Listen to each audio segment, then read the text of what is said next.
Hello, I'm Dr. Bradley Wolfe, and I'm going over Chapter 5 in Communication in the Real World on Listening.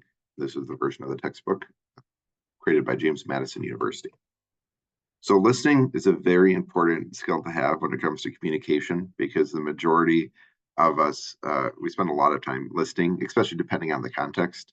It says research shows that adults spend about 45% of their time listening, which is more than any other communicative activity. And workers spend about 55% of their workday listening. And managers spend 63% of their day listening, right? We spend a lot of time listening. So it's a very important skill to have, and it's important to be a good listener. This chapter will go over some of the things. So give you some tips on how to become a better listener and just talk about listening in general. It also talks about how listening is an important part of relational maintenance. So in our relationships, interpersonal relationships that we have, it's good to be a good listener, whether those are professional relationships or personal relationships. So listening is the learned process of receiving, interpreting, recalling, evaluating, and responding to verbal and nonverbal messages. So this listening process, we began to engage with the listening process before we engage in any other recognizable verbal or nonverbal activity. So infants, the first thing they do is to start listening. Certainly they're, engage in nonverbal communication. They'll cry when they're, hungry or upset or need attention for some reason. So certainly they're going to, start interacting, but we also listen very early on in life. And we have to listen to learn words, to learn language. So that takes a while. So the chapter first goes through the listening process and the different steps of the listening process. So the first thing we do is we receive, right? We receive, we're listening with our ears, we can listen with our eyes for nonverbal communication, but certainly we're taking in information, we're receiving that information in some way, both through the auditory and visual channels. But it says sometimes the visual stuff isn't always thought of as part of listening, right? We think, oh, listening, that's stuff I heard with my ears. But we interpret messages based on what we see. So someone's facial expression may change how we interpret it. We certainly also listen by reading emails, text messages, and some phone interactions, right? That's kind of listening, taking in the information. We may have some auditory cues to go along with that, but it also could just be, communicating through the written word. So after we receive the communication, right, we're interpreting it. So that's the next stage. So we combine the visual and auditory information and try and make meaning out of that information using schemata, the schemata that we know in our previous experiences. As we get older, we get more experience, we get more information, more context that we can fit what we're understanding into. So a young child is going to understand something differently than an adult will, right? We listen differently as we get older. So we're attaching meaning to the information, connecting it to our previous experiences. So again, if you think about language learning, again, if you don't know the words of the language, you're going to interpret, you're just babbling at me. I have no clue what you're saying. If someone speaks to you in another language, it doesn't mean much to you. You definitely receive the information, but it's very hard to interpret. But as we get a greater understanding of another language, we can start to interpret it better as a child. As we're starting to understand English or whatever our first language is, we're going to be able to interpret the information differently. The next part is recalling. So again, recalling information. So being able to hold that information that we received, that we interpreted it for a period of time, right? It's not just in one ear, out the other, right? We're holding on to that information. So we can recall information. Our memories are known to be fallible. We're not perfect. We forget about half of what we hear immediately after hearing it.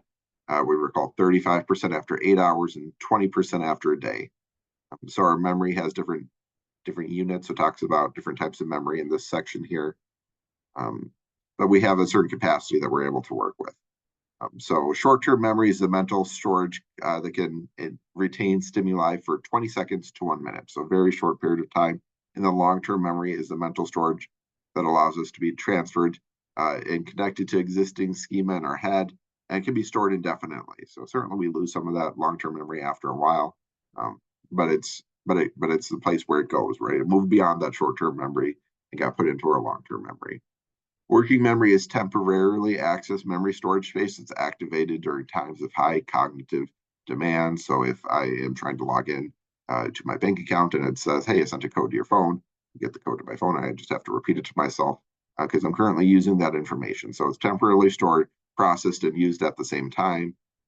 So it's not trying to put that a temporary code into my long-term memory, but it's again, I'm using the information. People with good working memories are able to recall recent information, keep it in mind, process it, and then apply it to other incoming information, which can work well during high stress situations. So certainly you can develop your working memory, especially if you're in a lot of high stress situations. So recalling is an important part of the listening process, but there's no direct correlation between being good at recalling information and being a good listener. Sometimes people have excellent memories and recall abilities and can accurately tell you a story from many years earlier. But they may not be great listeners. So they may have really strong memory and being able to tell stories, but they may not be good at listening in that situation. So it's part of the listening process, but it can be seen as a different skill as well. And then there is responding, right? We listened to information, we took it in, maybe interpreted it, where maybe you have to recall some other information. Hey, what does my previous information fit with the stuff that I just heard? And then I'm going to respond. Responding entails sending verbal and nonverbal messages that indicate attentiveness and understanding or lack thereof. So again, you're taking in the information and saying, hey, I know based on our relationship, I can interpret your message because I know how you and I communicate. We like joking around a lot. I know you're being friendly and not being mean based on that relationship, and I can respond with laughter, which indicates understanding that whatever you said sarcastically to me was made, with good intentions. So again, just one example of that process. Or I can respond, yes, I'm listening and paying attention. You're my boss. I gather the information I know how it fits into my workload and what I need to do with it. So I can confirm that through that responding process to show that, yes, I have listened and I have understood what you said. Sometimes people think they understood what was said, but then they're not necessarily engaging this responding process of the listening. And then you think you're on the same page, but you're really not. So it's good to, again, have some specific details and follow up with each other just to make sure you're on the same page.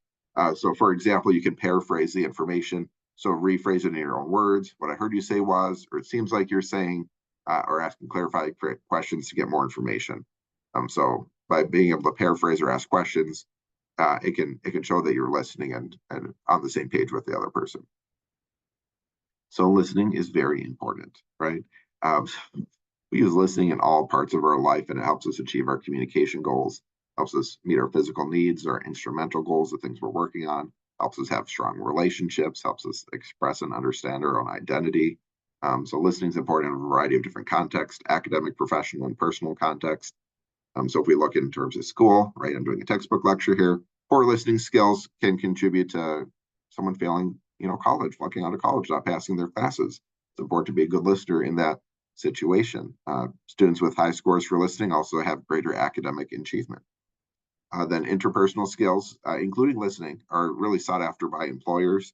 So being able to say, hey, I took this communication class, this is what I learned, this is how it applies to the workplace, can be very important. Communication consistently ranks in the top 10 in national surveys of what employers are looking for.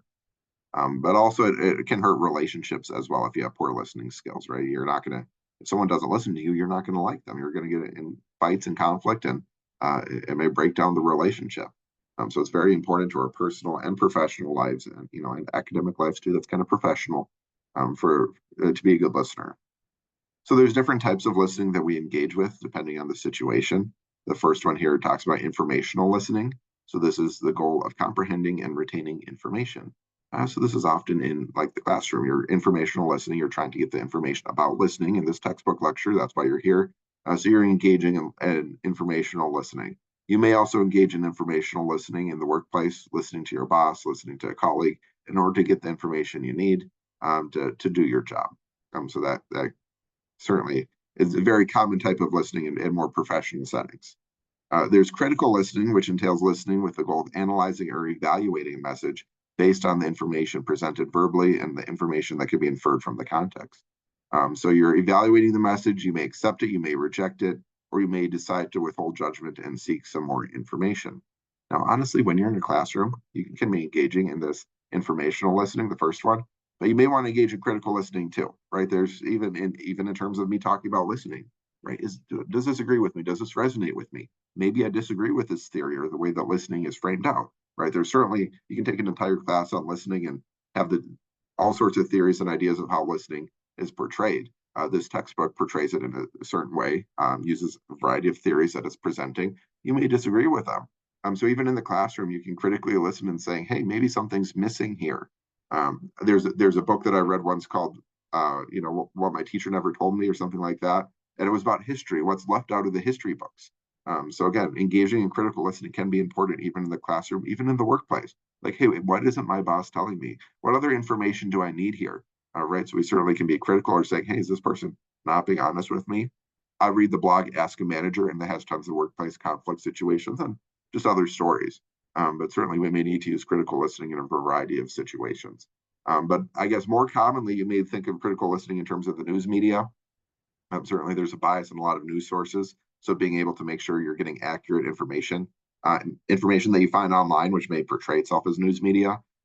But certainly my daughter shows me TikTok videos and she's like, oh, it said it on TikTok, so it must be true. And I'm like, anyone can make a TikTok video, right? That doesn't mean it's true, right? People put false information out there all the time. You need to critically listen. Well, she said she used a source. What source is it? I would love to hear that source. I'd love to read into it. Well, she didn't say what source. She just said, I did research and found this. Like, okay, well, is that source credible? Maybe the person got bad information, right? So engaging in critical listening, especially with social media and the information you're finding online, even in the news media, it's good to be critically listen. You may critically listen in a relationship if you think your partner's cheating, for example. You may be trying to judge whether they're being honest with you. Certainly, there's a lot of other places where we may critically listen for an argument or even just debating a friend. It doesn't have to be a negative way, right? Critically listen doesn't have to be negative and saying, oh, I'm judging you, this or that. But it's just, I'm making sure I'm getting the right information. And I'm trying to determine whether to accept your message, reject it, or see if I need more information. The last type of listening it portrays in this section is empathetic listening. So this is a challenging form of listening, and it's about the feeling, right? So the feeling you're having sympathy or empathy for another person. So sympathy is generally more self-oriented and distant than empathy, whereas empathy is more other-oriented and should be genuine. So I'm really trying to listen. I'm trying to understand your emotions in the situation. So you may be listening to a friend talking about some troubles they're having, being a supportive family member, maybe to a sibling or parent or child. So trying to use those empathetic listening skills. Counselors certainly use a lot of empathetic listening. Me as a teacher, I try to empathetically listen, even if I'm emailing with a student and they're talking about, hey, I'm having really struggles right now in my life and it's impacting the class, or I'm struggling with something in your class. I try and be empathetic and listen to that emotion because certainly those struggles are real and genuine, and I want to be supportive of the student and help them meet the academic goal. So often I'll use the empathetic listening there to see what I can do to help. Now, there are barriers to effective listening that we'll go through here. So first of all, it talks about environmental and physical barriers. So environmental factors, it can be sound. So it can be loud music playing in a room that can be, hey, this is a barrier to listening, or I'm just in a loud room. There's a lot of people talking. You're at a crowded bar and you can't understand the other person. Certainly that is a type of barrier to listening. But it also could be environmental, such as lighting, the temperature, the furniture. I'm really hot right now. I can't really focus on other things. This chair I'm sitting in is so uncomfortable. Like I can't, or I'm very comfortable right now. That can be the opposite of a barrier, right? It can help me listen to you. So it says something too dark can make us sleepy. We may be distracted by other things going on. They look at good chairs. I used to run meetings for nonprofits and different workshops and networking meetings. And the biggest thing that we always hear back people is the chairs. If I have to sit there for an hour or 2 hours for a workshop, I want a comfortable chair. Otherwise, I'm going to be distracted and can't make the most out of that professional development. So comfortable chairs, huge thing in terms of conferences and meetings and other things there. So that's something to keep in mind. So it talks about noise as some of the barriers to listening. So noise, again, noise doesn't have to be sound. It can be other types of noise. So as a physiological noise, so noise stemming from a physical illness, injury, or bodily stress. So if you have a headache, if you've ever interacted with someone from a headache or had a headache yourself, you can see people with headaches are often crabby and don't want to sit there and listen to people. Like, I'm very upset right now with this pounding headache. I have a migraine. I don't really want to sit here and listen, right? Certainly that could be a barrier to listening. But if I have a stomach ache or if I'm hungry, that can be a barrier as well because we're focused on that physiological element of our body. And then there's also psychological noise. So psychological noise is more of that. It talks about different moods we maybe have or the level of arousal can facilitate or impede listening. So if we're very excited, we may, that's going to change how we engage with the listening process. If we're excited about the thing someone's talking about, we're certainly going to be listening very well. If we're distracted and excited about something else, or I'm waiting to tell you my news or a story, I may not be listening as well to you. So positive emotions can be like being in love, but it can be a barrier as well because we may be distracted by it. Maybe we're not engaging in critical listening because we just really love the person when we should be thinking more about kind of what they're saying and if they're being honest with us. So certainly stress could be a psychological noise, depression, anxiety, all those type of things may be a part of it, may be a barrier to listening. Then there's cognitive and personal barriers to listening. So we may have a lack of preparation, a difficult or disorganized message. We may have prejudice that interferes with listening. Sometimes they hear that women in the workplace, they don't feel listened to, and they don't feel that they're being heard unless someone else repeats their message. So again, that could be a type of prejudice that could interfere with listening. Cognitive, you could daydream. Sometimes, so I grade a lot of speeches as a communication instructor, and this is the online asynchronous speeches are easier for me to grade because if I start getting distracted, I can just replay them and watch them again.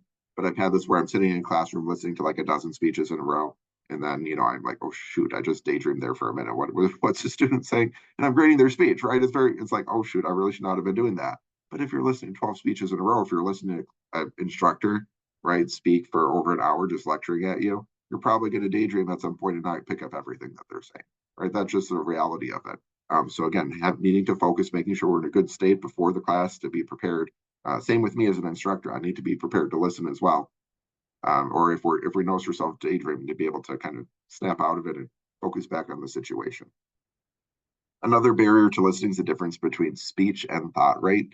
Most people speak at a rate of 125 to 175 words per minute, and we can process between 400 and 800 words per minute.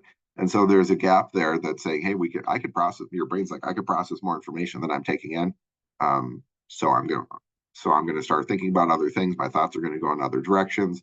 Oh, you said that, especially people with ADHD, that may start going in another direction. Even if you don't have ADHD, again, you can start thinking about, oh yeah, you said that relates to this other thing that I want to share with you. So it says it's impossible to give one message our undivided attention, but we can channel our mind with thoughts related to the central message. So trying to stay focused on the situation, using processing abilities like repeating, rephrasing, reorganizing a message from the source allows you to use the extra capacity in a way that reinforces the primary message. It also talks about selective attention in this section, which refers to our ability to pay attention to messages that benefit us in some way and filters others out. So we may, again, selectively focus or selectively listen to somebody else and say, hey, you weren't listening to me. You didn't get what I was trying to say to you. So it's important to know what we're selectively paying attention to. And so it talks, the example here, a student may be looking on Twitter and, or X, right? I still call it Twitter. In the classroom, we may not be paying attention. And then the instructor says, this will be important for the exam. Oh, shoot, I need to put my phone down, I need to pay attention, right? And so that can change our attention. Certainly we have some control over that. Then talks here about prejudice. Listening is a very dangerous thing. If one listens, one may be convinced, right? So prejudice is both prejudice against, people. Certainly there's racism, sexism, homophobia, those sort of things, which may prejudice a message, but also may just be the content. We're prejudiced against that point of view, so we're not going to listen to it as well. Or we're going to engage in very critical listening, overly critical listening, because we don't like that perspective, we don't like that speaker, we don't like that approach, whatever it may be. We also have prejudice on listening in terms of trying to listen or find information that backs up our own point of view. So oftentimes people have a bias towards what they already believe, and they're just going to seek out information which agrees with them. This especially happens on social media if you're following a bunch of the same, people from the same perspective. They're going to share a lot about that perspective, and they're going to say, oh, I found 3 different sources that all say the same thing. It must be true, when they may just be repeating each other and they're just in a silo. So in my social media, I don't like to follow politics a lot because it's not necessarily happy news, usually just people arguing with each other. So I try to follow less, but I try and follow both, conservative and liberal news sources, independent news sources. I follow Democrats, Libertarians, more Green Party people. Try and get a wide array of information on the topic. And it's interesting if I see like a CNN article and a Fox News article on the same topic. It's just interesting to me how they portray. The headlines are different. It's written different, even though they're talking about the same thing, sharing the same information. They phrase it and frame it in a very different way, and that's interesting. And that helps, me as a critical listener, critical consumer of information, try and determine my own truth between those two perspectives. So I just find it very interesting, and I encourage other people to do it as well, just to make sure, because sometimes one of those sources may be giving inaccurate or misleading information. So that's why it's good to have those checks and balances. So there's a variety of bad listening practices here as well, so things we can try to avoid in ourselves. So one bad practice is interrupting. So making sure that you're allowing the other person to talk and staying on topic and allowing them to continue and not saying, oh, I want to talk about my own thing. Certainly interruptions can be useful as well. So if you're talking to somebody in the car and then you need to offer directions, hey, turn left here, right? That's a useful interruption, not necessarily bad listening practice. But being able to get back to it, get back to the same message and allow the thought to continue is helpful there. There's also, again, interrupting can be seen as a cultural norm as well, because there are some cultures and where, there's a lot of crosstalk, and that shows that you're active and engaged in the conversation. So if you're sitting there quietly and not interrupting, you may be seen as rude or disengaged, or hey, your mind might be wandering, you may be somewhere else. But if you're talking, I know you're here. I know you're with this conversation. So because of my knowledge of that intercultural communication in the classroom, oftentimes in the United States, we want the teacher talking to the students who sit there and quiet and receive the information. But I've had some students who will speak up in class and kind of comment on the things I'm talking about as I'm lecturing. And the first time this happened to me, it caught me a bit off guard. And then I'm like, okay, I know, I've learned about this. I know it's a cultural norm in some places. And this shows me they're paying attention. It shows me they're engaged in this conversation. So this is good. I had one class, I think it was an intercultural communication class. I had two students. One was a Black female student. One was a white male student, and they both engaged in this, where they would talk. Like when I'm lecturing, they would chime in and jump in and say things. And it was interesting to me because it is commonly found within the African American community, the subculture in the United States, to have this crosstalk. It goes back to the church culture of call and response, where everyone's really engaging in this this religious practice together. I thought it was very interesting. We had an older male white student. He was a veteran. That was engaging in that same pattern as well. What's not as commonly seen in the European American culture. But again, there's diversity within any community, within any culture. So just because someone's from one background doesn't mean they necessarily communicate in the way those cultural norms are. Everybody's unique. Everybody's an individual in their own way too. But there are patterns that we can see. So the next bad listening practice is distorted listening. So sometimes we just get the order of the information wrong, or we're casually recounting a story and we just get something wrong. It distorts, right? It changes in some way. It talks a lot about like criminal trials. I watch Dateline. I like watching Hot Bench too. Some of those court cases where they really dig in, making sure you have the information right, because we don't remember everything exactly right? That's just normal. That's just being human. So we may have distorted listening and change things, change the order of things, but we want to make sure, especially in court cases, that things are correct, right? That the judges make the correct decision. So that's usually having multiple pieces of evidence to either confirm the testimony that the people are giving, or say, hey, you misunderstood this, you recalled incorrectly, you listened poorly. So it talks about distorted listening, about in the classroom as well, that you may misunderstand the directions on an assignment, you may distort them and think something's wrong. I've had students distort deadlines, like they have multiple classes and they forget, this professor has stuff due on Sunday and this professor has stuff due on Monday, and I thought yours was due on Monday when it really was due on Sunday, right? That's part of that distorted listening. And I tend to be flexible. Like, I'm a nice guy. I'm like, okay, I don't mind you having an extra day. Understand things happen, but it can cause a lot of issues.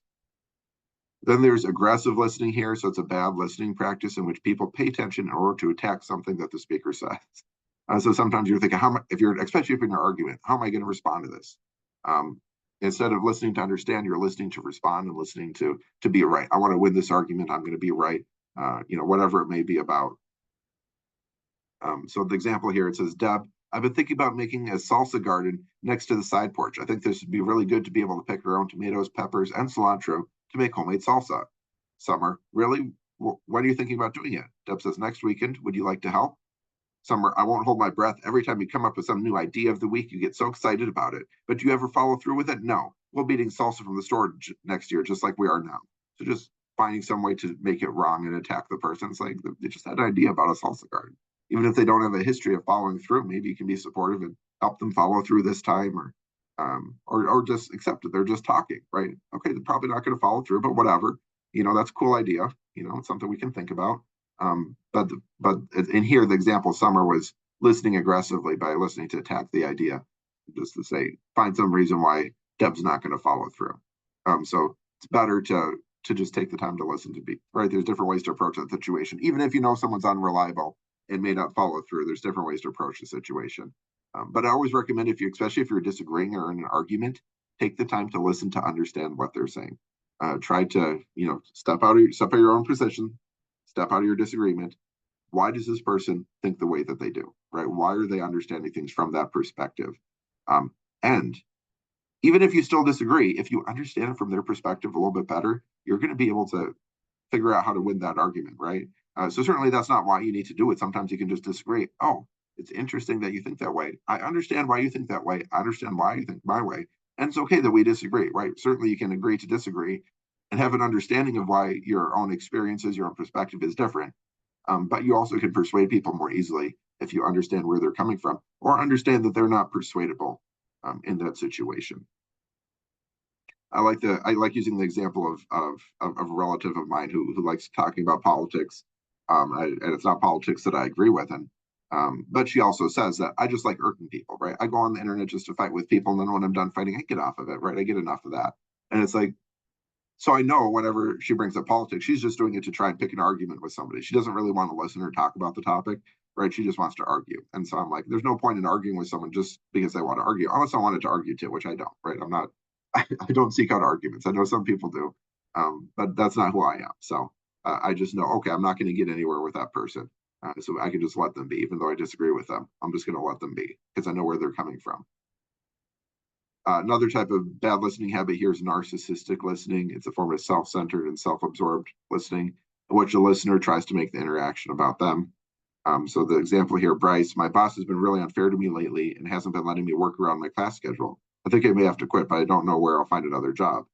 And then Toby responds, why are you complaining? I've been working the same stupid boss for 2 years. He doesn't even care that I'm trying to get my degree and work at the same time. And you should hear the way he talks to me in front of other employees.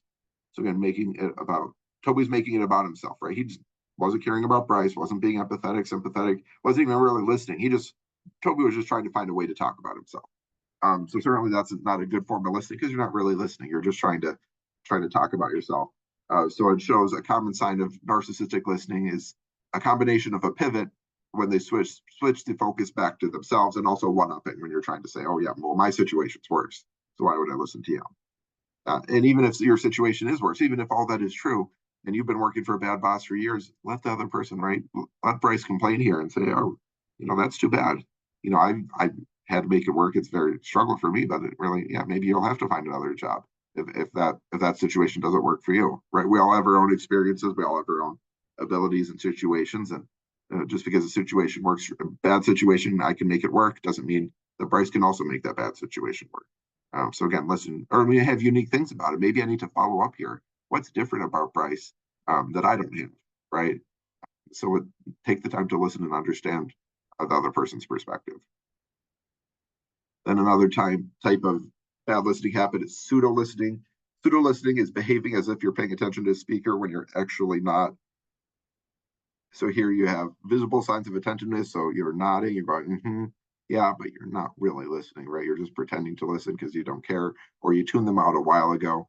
And again, sometimes this happens, right? It's a bad listening habit, but sometimes if your partner just can go on and on and on about this. I have a friend too that sometimes I'll be on the phone, put down the phone, pick it up. I can pick right back up with the conversation because she's still going on about the same thing, right? So that's something that happens sometimes. We may be pretending to listen when we're really not. So it's a bad listening habit, right? You shouldn't do it. Or it talks here about having a friend or family member who repeats stories. My dad does this. He tells the same few stories that he goes through, and he's getting older. And it's like, okay, I've heard this story before. I know what you're going to say. I don't really need to listen to this. So I'll just pretend to listen to make you happy. And I repeat stories too, right? So I've been told to. Certainly it's something we all do. And you just pseudo listening. It says it can be a very good relational maintenance strategy. Not very good, but it can be a worthwhile relational maintenance strategy so you don't get mad at the other person. So if they just need to talk it out, sometimes people verbally work through things. And so just needing someone to talk to can help them figure out a solution on their own. I've had times where students have come to my office, sit there, talk, and I listen, right? It's not that I wasn't listening or that wasn't pseudo listening, but they're like, oh, thank you so much for helping me. And it's like, you just talked this entire time. I said nothing. So sometimes people just need kind of a space to vent or share about whatever they're dealing with to work through it. So this next part here, how can we improve listening, right? That's bad listening. Talked about bad listening. So how can we improve our listening competence? So there's some strategies. First of all, is active listening. So steady eye contact, you're smiling, you're avoid fidgeting. I'm fidgeting a little bit right now, right? You have upright posture, you're positioned towards the speaker, you're looking at them, you're smiling. You have nonverbal feedback, you're going, yes, and making sure you're engaged in that. You have your phone kind of put away.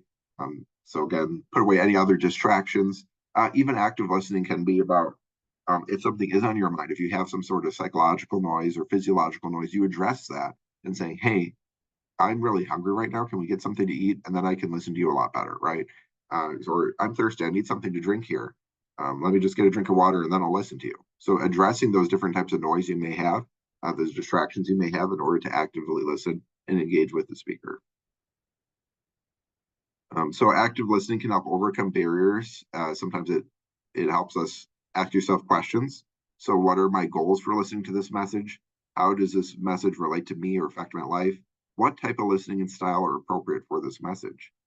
So again, we learned earlier that there's a difference between speech rate and thought processing rate.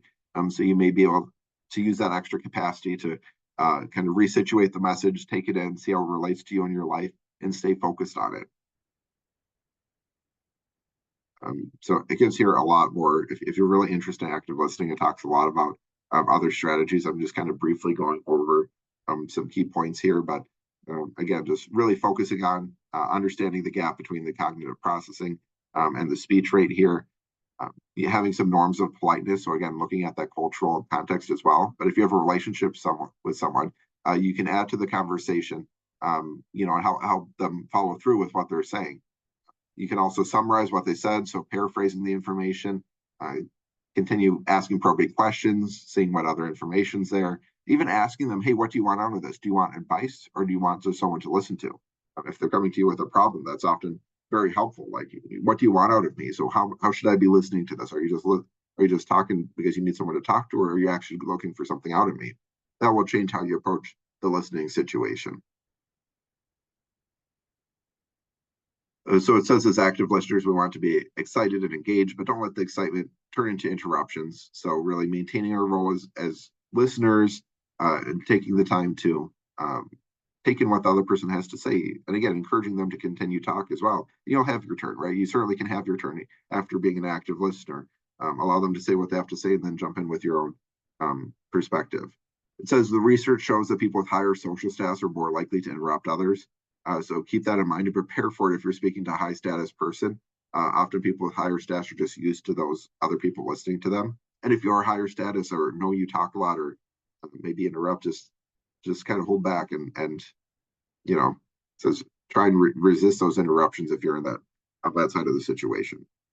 Note taking can also be helpful to indicate active listening. So being able to kind of write down those key points, it's going to help with the recalling part of it, right? We talked about recalling as part of the listening process. We can certainly put information together with those notes, bring it up in the next meeting saying, hey, I took notes. Let me repeat some of the things that I said, because it shows that it's important information that helps us remember things.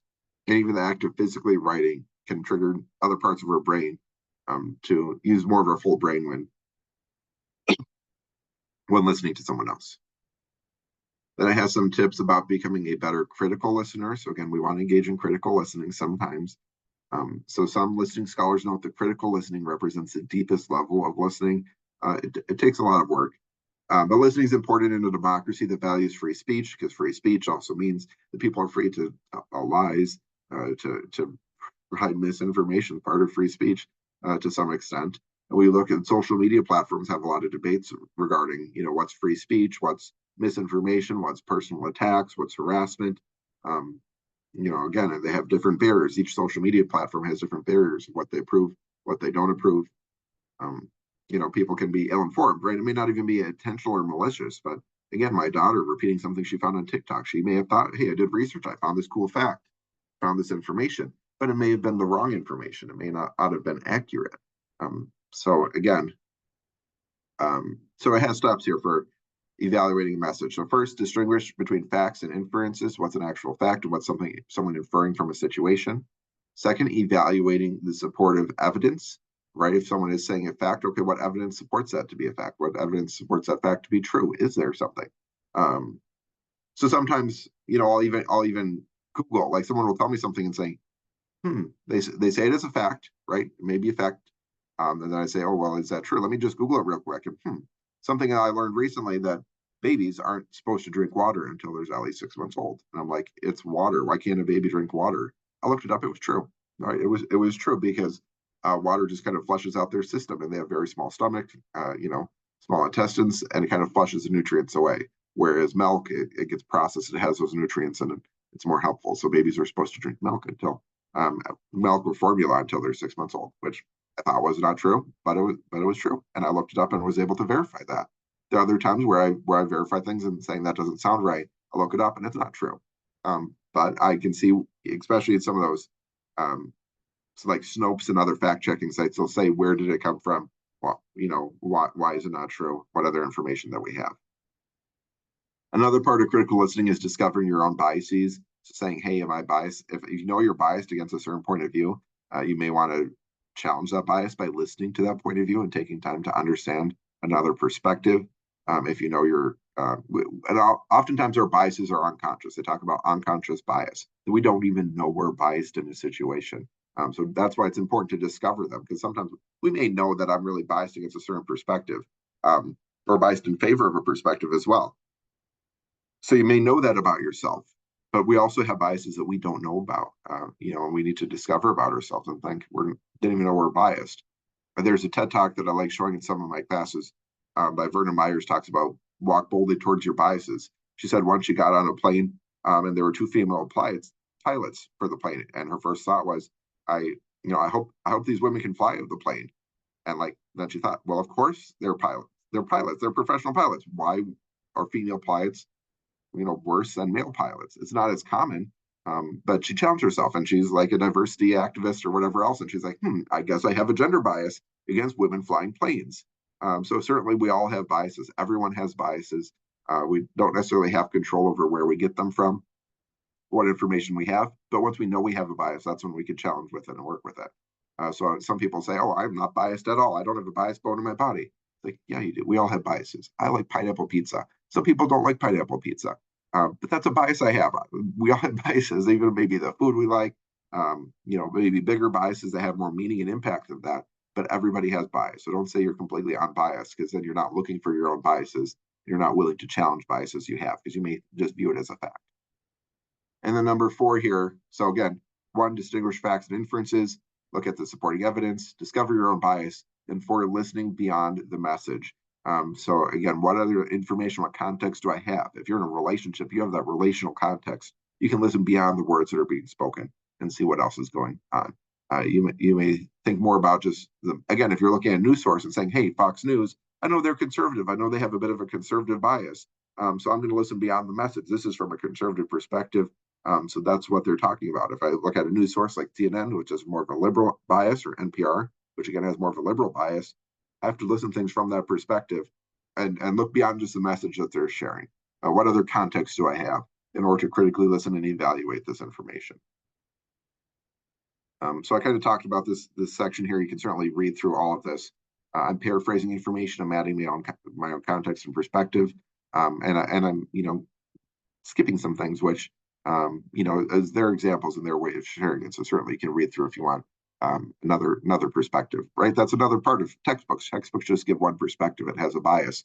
And if we're a critical listener, we seek other perspectives. So I'm giving one perspective verbally. The textbook's going to frame things slightly differently. This textbook doesn't talk a lot about culture and the cultural impacts of it. So a lot of what I'm adding is those cultural impacts. This next section here is talking a little bit about culture, but I'm talking about culture beyond throughout it. So it's, again, different perspectives on the same information. So certainly can be phrased differently. And another textbook may frame it differently. So again, each thing has its own bias that it is part of that critical listening process. What bias does the source have? So here, becoming a better empathetic listener. So during active empathetic listening, we were really getting involved in that interaction, taking the time to see where they're at with their emotions. We need to suspend or at least partially suppress our judgment to make sure we can fully attend to both their message and the emotions going on there. Paraphrasing is an important part of empathetic listening because it frames their words in our own experience and make sure we're understanding them correctly. It can invoke within us the feelings that the other person's having as well. We can also engage in mirroring, which refers to a listener replicating the nonverbal signals of the speaker. We often do this unconsciously, right? If we're agreeing with the speaker, we often will mirror with them, like crossing our legs in the same way, or nodding, or other things that may have. We tend to mirror. This is a pretty natural thing that we do. And you may notice it too. This is when I started learning about communication. I'm like, oh, I'm mirroring this other person. Why is that? That's weird. They just crossed their legs and then I crossed their legs. Like I did it unconsciously, but then I noticed it. So it's something that we often do. And it says therapists can be taught to adopt the posture and tone similar to their patients in order to build the rapport and project empathy. And so it's something you can do to manage some of these things we do naturally and just be very intentional about them. So a little bit about culture here. I mentioned some things about culture throughout. So there's low context communication styles and high context communication styles. So low context is one in which the meaning is generated within the interaction. It comes from the verbal communication rather than nonverbal and contextual cues. So it's being very specific in that low context culture. We're being very explicit with the words that we use to convey the information. Whereas in high context culture, that context, the contextual clues, creates a lot of the meaning in the interaction. So it talks about how U.S. Americans of European descent generally use low context communication styles, so we're very explicit, whereas some East Asian and Latin American cultures use high context communication styles. So it's implied in the interaction what the meaning is and what should be taken away. That it's more of an indirect style. Especially in East Asia, they talk about face work and saving face. So we want to make sure we have pleasant interactions with each other, and we don't want to directly address conflict. The conflict is within the context, and it will be addressed. So, for example, there was one example from a book that I read, whereas a U.S. American was in China, and he had his pen stolen from him. It was an important pen. It was like a present or family heirloom, and he really wanted it back. He knew who took it, so he went to that person and said, "Hey, you took my pen. You stole my pen. Give me my pen back." And in that context, that was super inappropriate. Even though the other person was a thief and they stole it, they said him confronting the person about stealing the pen was the worst offense. And that is because he made the other person lose face because you're calling them out being a thief. And so one of his colleagues who was helping him kind of culturally interpret the situation is like, we would have got you your pen back, right? That's not how we do things here. That's not how we engage in conflict. We would have got you your pen back, but we need to do it indirectly and imply, through nice interactions and be very implied that, hey, that's a very nice pen. Where'd you get it from, right? And point out that the person needs to return the pen that they were kind of cut. There's also this idea within Japanese culture, Japanese businesses. I think they call it, I don't want to say that's the ugly American or something about an American, but they need someone to be the American to call out things and break that high context culture and break those norms. So they often will either hire American or like assign somebody to be the American or for them to speak up in those meetings and challenge the status quo. So sometimes that's done in Japanese businesses that we see. So again, breaking those cultural norms in order to do things differently. So listening and gender as well. So listening, so the gender has produced mixed results and our society is always changing. We also look at gender norms in societies all across the globe, right? There are certainly different gender norms. Sometimes people say it's due to biological differences, but research has shown that Some people conform to gender stereotypes, which I don't think are really biological as much in some situations and not others. So maybe with our family, if we have more of a traditional family, we maybe abide by more of the gender norms in that situation. We're in a workplace, we may have more of an egalitarian workplace where we don't abide by those gender norms. It talks about that through socialization, men are discouraged from expressing emotion in public or even in personal relationships sometimes, whereas women are more likely to be able to express their emotions. So it says a woman sharing an emotional experience with a man may perceive the man's lack of emotional reaction as a sign of inattentiveness, right? Again, that's part of that listening, especially if he shows more emotion during private interactions. Um, but the man may be withholding his nonverbal expressiveness because of social norms. So certainly there's pressures based on the context. It could be family, it could be workplace, it could be the wider culture, what's normal in the United States, what's normal in China, what's normal in Saudi Arabia. Um, we may have some biases or be socialized based on our gender as well. And certainly there's a lot more in the United States. There's a growing number of people who identify as non-binary saying, hey, I don't fit within these gender norms. And they may express themselves intentionally in a way which defies maybe their gender assigned at birth in order to fit in with more of a non-binary, or if you're transgender, fitting in with the other gender norm, you may adopt some of those patterns based on the socialization that you received, or you may reject those socialization patterns and do things completely differently. So it's interesting. So that's a little bit about listening. Certainly, again, with any of these topics, you can take an entire class on listening. Certainly, they offer them at universities. It's been offered at Ridgewater College in the past. We've had a class on listening. We don't have it anymore, but it's we engage in a lot of listening. About a lot of the communication we do is listening, both to the verbal and nonverbal elements. There's a lot of ways to be a bad listener, which we covered in the book, and there's ways which we can improve our listening habits. Listening is important in academics, of course. It's important in workplace, of course, and it's important in our relationships, of course. Right? All of these things is important in a variety of contexts for us to grow as a listener. It helps us have better relationships, helps us work together, and just overall, it's a very important skill. And it's helpful for us to be very thoughtful about it. If we do have distractions, if we do notice ourselves engaging in a bad listening habit, we can set that aside. We can challenge ourselves. We can challenge our biases. We can get ourselves something to eat if we're hungry, right? Whatever it may be, we have some control over that situation, how we can make ourselves a better listener, more prepared for that listening situation, or just acknowledging, saying, hey, I have a headache. I can't listen right now, right? So being able to communicate that you're maybe not up to being the listener that the other person would like in that moment. And that can help the relationship. It can help you get on the same page and communicate with each other well. So there's a lot of great tips throughout this chapter. Certainly you can read through it more in detail. There's tons of other information out there about listening. And even with the other chapters of the textbook, it will touch on listening to some degree and that communication process in different ways. So I hope you've enjoyed this video lecture. Thank you for watching. Always feel free to reach out if there's anything that could use clarification or if you have any questions. But otherwise, you take care and enjoy your listening, right? Listening in your relationships. And thank you for listening to me on this lecture.